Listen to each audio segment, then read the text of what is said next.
तो यूजीसी की गाइडलाइन रुकी है, साफ साफ बता दी हुई था। 3 दिन के प्रदर्शन में हमें वापस लेना पड़ गया क्योंकि रिप्रेजेंटेशन हमारा वहाँ नहीं था। वो बम भी चलाए तो मंगल राज है, हम लाठी उठाले तो जंगल राज है। जब आप एक मार्जिनलाइज कम्युनिटी को कुछ राइट्स देते हैं, उनके हक की बात करते हैं, तभी ये मिसयूज की चिंता क्यों है? तभी ये सारे सवाल क्यों आ रहे हैं? जिनके ऊपर दंगे भड़काने का आरोप लगाए गए तब भी वो जेलों में बंद है। हम उमर खालिद को देख सकते हैं। जब भी शोषितों के लिए कोई भी कानून बनेगा तभी आप बोलते हैं कि सिर्फ इसी चीज का मिसयूज हो रहा है। किसी भी कास्ट का व्यक्ति जातिवादी हो सकता है।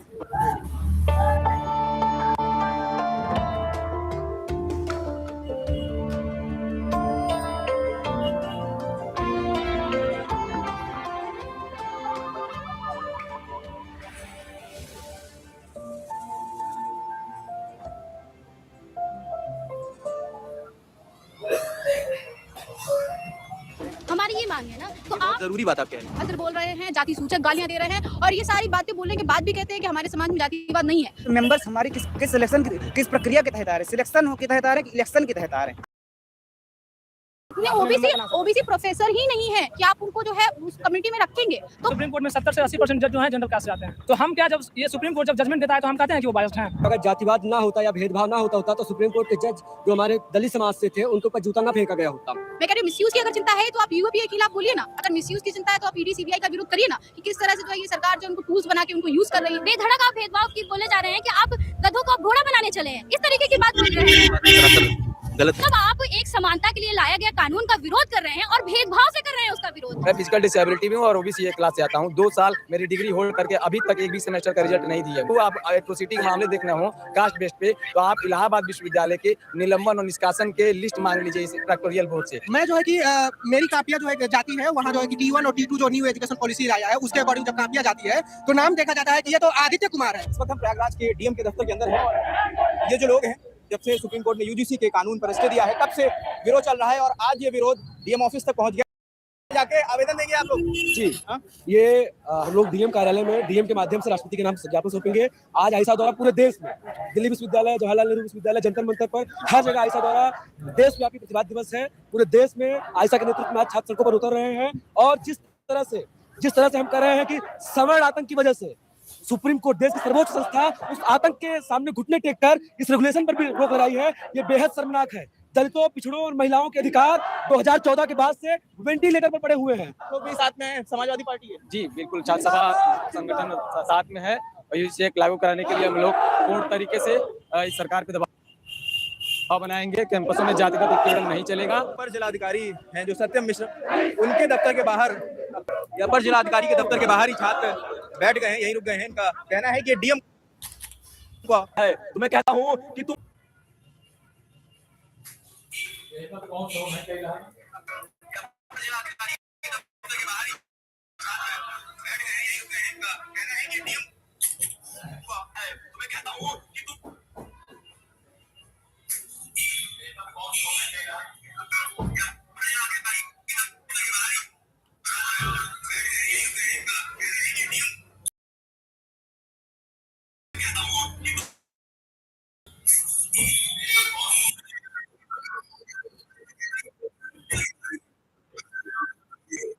हमारे मीडिया चैनल कुछ है जो उसको सही से व्याख्यायित नहीं किए। उसमें महिलाओं की हक की बात थी, सवर्णों की महिलाओं के लिए हक की बात थी, सवर्णों के दिव्यांगों की हक की बात थी, मगर उन्होंने ऐसा दिखाया कि खाली SC ST ओबीसी के समाज के लिए है। ये समानता की बात करते हैं। हम इनसे पूछना चाहते हैं कि आप बताइए ना, कहाँ समानता है? विश्वविद्यालयों में जो प्रोफेसर्स हैं उनकी संख्या कितनी है? क्यों ओबीसी SC ST की जो संख्या है उन्हें NFS लगा के भेज दिया जाता है? ये लोग एक उसका विष्णु करके नाम है, उसका उल्लेख करते हैं। तो मैं ये बता देना चाहता हूँ किसका भेज दिया था। साफ बता दी कि यूजीसी क्यों जरूरी था। 3 दिन के प्रदर्शन में 3 दिन के विरोध में वापस लेना पड़ गया क्योंकि रिप्रेजेंटेशन हमारा वहां नहीं था। लड़ने वाले उनके थे, दलील पेश करने वाले उनके थे और जवाब में सुनवाई करने वाले भी उनके थे। तो मैं वही कहूंगा कि ये भीड़ देखकर हमें घबराना नहीं है, भगवान को नहीं देखना। मैं एक बात कोट करना चाहूंगा the great captain MS Dhoni की, don't look up, the god will not come to save you. हमें बचाने के लिए कोई नहीं आएगा।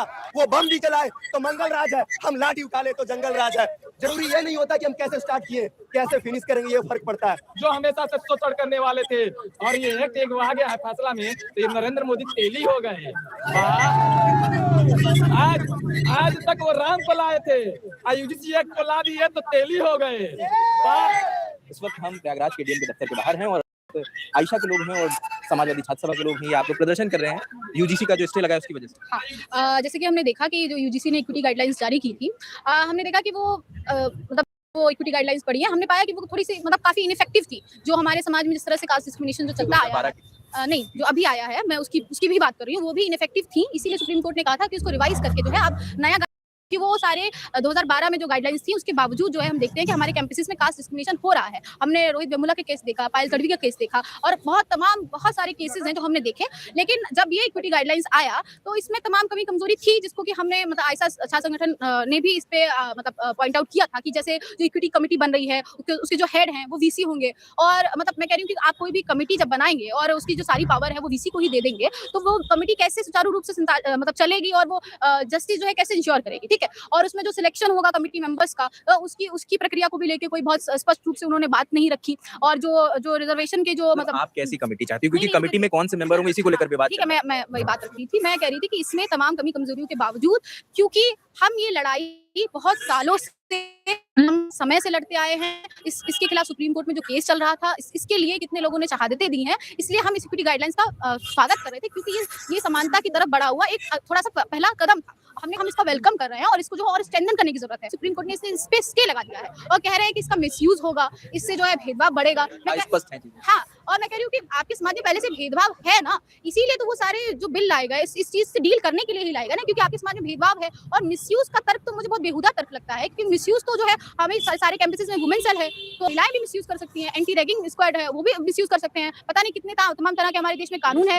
हाँ, ईडी सीबीआई का मिसयूज हो रहा है, हम अपने आंखों के सामने देखते हैं, लेकिन इसके खिलाफ कोई भी प्रदर्शन, कोई भी गुस्सा हमारे समाज में नहीं है। जब आप एक मार्जिनलाइज को कुछ राइट्स देते हैं, उनके हक की बात करते हैं, तभी ये मिसयूज की चिंता क्यों है, तभी ये सारे सवाल क्यों आ रहे हैं। और मिसयूज अगर होगा तो आपके देश में जो है तमाम संस्थाएं हैं, आप डिस्ट्रिक्ट कोर्ट जाइए, हाई कोर्ट जाइए, सुप्रीम कोर्ट जाइए, आपको क्या अपने संस्थाओं पे विश्वास नहीं है। और मिसयूज की बात छोड़िए, मैं कह रही हूँ कि सही केसेस जो हमारे ही कैंपस में इलाहाबाद यूनिवर्सिटी में जब चीफ डॉक्टर राकेश सिंह जो है विवेक सुल्तानवी को लाठी मारता है, उसके खिलाफ कार्रवाई नहीं होती है, उसका वीडियो फुटेज हमारे पास। तो सही केसेस में तक ये संस्था जो है कार्रवाई नहीं करती है और आप जो है कह रहे हैं कि मिसयूज हो जाएगा, तो ये तो बहुत और हम जो है सुप्रीम कोर्ट का जो स्टे आया है उसको हाईली कंडेम करते हैं और हम ये कहते हैं कि जो यूजीसी की गाइडलाइंस है वो रोहित वेमुला एक्ट के तौर पर जो है उसके तर्ज पर जो है जारी की जाए। क्या नाम है आपका? मेरा नाम साक्षी है। आप यही कह रहे हैं, आपको जोड़ेंगे इसमें? नहीं, मैं बिल्कुल यही कहना चाहती हूँ कि जब भी शोषितों के लिए कानून बनते हैं, जैसे कि पास्को एक्ट आया, जैसे कि दहेज प्रथा एक्ट आया, जैसे कि एससी एसटी एक्ट आता है, तमाम तरीके के जो कानून शोषितों के लिए जो ऐतिहासिक रूप से शोषित है उनके लिए जब भी बनते हैं, तब भी ये मिसयूज का प्रश्न क्यों आता है? तभी क्यों आता है क्योंकि हम देख रहे हैं जिस तरीके से यूएपीए का मिसयूज हो रहा है, जिस तरीके से तमाम किसी भी तरह, अगर आपने हत्या नहीं की है तब भी आपके ऊपर हत्या का चार्ज लग सकता है, आपने चोरी नहीं की है तब भी आपके चोरी का चार्ज लग सकता है। और ऐसे तमाम लोग हत्या और तमाम चोरी के आरोप में जिन्होंने ये काम किए भी नहीं है तब भी वो जेलों में बंद है, जिनके ऊपर दंगे भड़काने का आरोप लगाए गए तब भी वो जेलों में बंद है। हम उमर खालिद को देख सकते हैं, इसका मिसयूज, इस तरीके का मिसयूज हो रहा है, हम अपने सामने देख रहे हैं। ये एक बहुत बड़ी घटना है, हम उमर खालिद का नाम बार बार सुनते हैं, तब पे आपकी आवाज नहीं उठती है। जब भी शोषितों के लिए कोई भी कानून बनेगा तब ये आप बोलते हैं कि इसका मिसयूज हो जाए। सिर्फ इसी चीज का मिसयूज हो रहा है और किसी भी चीज का मिसयूज नहीं हो रहा है और किसी भी कानून का देश में मिसयूज नहीं हो रहा है। और आप क्यों सोच रहे हैं कि जैसे ही आप एक कंप्लेन होगी आपके खिलाफ आपका जीवन बर्बाद, क्यों सोच रहे हैं? जांच कमेटी बनी है ना उसके लिए, वो जांच करेगी ना। आपको लोगों के अपने संस्थाओं के ऊपर भरोसा नहीं है, आपको उस जांच कमेटी के ऊपर भरोसा नहीं है और आप कह रहे हैं कि वो जो 3 मार्जिनाइज्ड कम्युनिटी की वो एक एससी एसटी ओबीसी के होंगे और उनको जोड़ दिया गया, इसलिए आपको बुरा लग रहा है, उनको भी जोड़ दिया गया है। आप नहीं जानते, हम नहीं जानते कि ये जो यूजीसी की गाइडलाइन आई थी उसमें जांच प्रक्रिया क्या होगी, उसमें शोषण का क्या तरीका होगा। कोई उदाहरण नहीं था, किसी भी तरीके का उदाहरण नहीं था। उसमें जब एक कह दिया गया था कि जेंडर और जो है एससी एसटी कम्युनिटी के जो भेदभाव होते हैं उसके खिलाफ किसी भी तरीके की कंप्लेन को लिया जाएगा, उसमें से भी यही कहा गया था। इसके बावजूद आप मिसयूज रट रहे हैं। सिर्फ इसी का मिसयूज होता है क्या? मैं ये कहना चाहती हूँ कि क्या सिर्फ और सिर्फ इसी कानून का मिसयूज होता है? क्या सिर्फ उसी कानून का मिसयूज होता है जो शोषण के खिलाफ आता है और किसी कानून का मिसयूज नहीं होता है? तो मैं इसको बेहद ही शर्मनाक है जो हमारे सुप्रीम कोर्ट ने ये बात कही है, ये बेहद ही शर्मनाक है। हम लोग खुद ही मांग कर रहे थे कि यूजीसी इसको और साफ तरीके से बताए कि किस तरीके के कुछ उदाहरण दे कि किस तरीके के भेदभाव को इंक्लूड कर रही है इसमें, वो कुछ उदाहरण दे कि किस तरीके की जांच प्रक्रिया होगी, हमारे यहाँ कौन कौन लोग होंगे उसमें शामिल। एक चीज बस टोक रहा हूँ आपको कि जो ये कंपोजिशन का सबसे बड़ा मुद्दा बन रहा है कि जो 10 लोग होंगे उसमें कैसे सबसे बड़ा जो प्रदर्शन कर रहे हैं सवर्ण लोग, तो उनका कहना है कि उसमें हमारा हमें स्पेसिफाई नहीं किया गया जैसे SC ST OBC। हालांकि आप लोगों का कहना है कि महिला भी जनरल हो सकती है, विकलांग भी जनरल हो सकता है, और जो ऑफिशियल्स हैं वो सब जनरल हो सकते हैं। क्या लगता है उसमें अगर जनरल लाया जा सकता है या आप लोग उसका विरोध करते हैं, ये मैं जानना चाहता हूं। नहीं, बिल्कुल लाया जा सकता है। मैं कह रही हूँ कि इसमें तो कोई विरोध नहीं है। बिल्कुल विरोध नहीं है। मैं कह रही हूँ कि किसी भी कास्ट का व्यक्ति जातिवादी हो सकता है, हमारी ये मांग है ना। तो बहुत जरूरी बात आप कह रही हैं। तो किसी भी कास्ट का व्यक्ति हो सकता है, वो ओबीसी भी हो सकता है, जो SC कास्ट के या जेंडर पे या किसी भी तरीके के भेदभाव होते हैं ना हमारे समाज में। हमारे समाज में महिलाओं के तो हर वर्ग में भेदभाव होते हैं। तो आप उस पर क्या कहना चाहेंगे? तब भी आप UGC का विरोध करेंगे क्योंकि उसमें जेंडर शामिल था, तब भी आप विरोध करना चाहेंगे इसका। तो इसका कोई विरोध नहीं है, इसका विरोध नहीं किया जा रहा है। विरोध इस चीज का हो रहा है कि आप जो समानता के लिए जो कानून आया था, आप उसका विरोध कर रहे हैं। और विरोध में आप बोले जा रहे हैं बेधड़क आप भेदभाव की बोले जा रहे हैं कि आप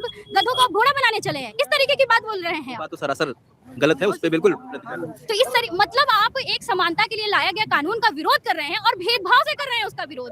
तो हम इसलिए जो सुप्रीम कोर्ट ने किया है, स्टे लगाया, वो बेहद ही शर्मनाक है। मैं इसकी निंदा करती हूँ और मैं कह रही हूँ कि ये कानून जो है, जो स्टे लगा है, इसको लागू करना चाहिए। UGC एक्ट, रोहित वेमुला जैसे हमारे साथी ने कहा कि रोहित वेमुला एक्ट जो आया था उसके आधार पर इसको लागू करना चाहिए और इसको और साफ तरीके से चीजें और स्पष्ट कर दी जाए। और स्पष्ट कर क्या कह रहे हैं? ये कह रहे हैं कि जैसे ये लोग कह रहे हैं, ये मतलब विरोध कर रहे हैं इस चीज का, तो मैं उन सवर्णों से पूछना चाहता हूँ जो सवर्ण इसका विरोध कर रहे हैं, क्योंकि कुछ लोग ऐसे भी हैं इसका स्वागत कर रहे हैं, जो पढ़े लिखे लोग हैं, जो जानते हैं, क्योंकि उनके घरों की भी महिलाएं हैं ना उसमें। भाई महिला सब लिखा हुआ उसमें उल्लिखित है, दिव्यांग का उल्लिखित है उसमें। तो ये नहीं है ना कि खाली SC ST OBC का होगा, उसमें है ना वो लोग भी हैं, जो EWS भी है ना, आर्थिक आधार पर। उसमें जब आप उसका उद्देश्य पढ़ेंगे तो धर्म, जाति, लिंग, जन्म स्थान, भाषा, अनुसूचित जाति, अनुसूचित जनजाति, अन्य पिछड़े वर्ग और आर्थिक रूप से कमजोर वर्ग, यानी हमारे EWS के सामान्य वर्ग के भाई भी आ जाते हैं। आ सकते हैं।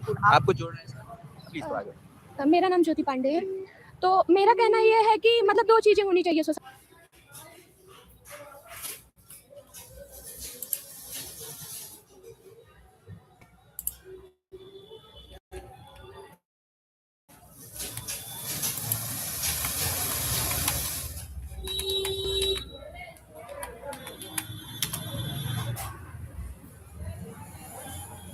Mm-hmm.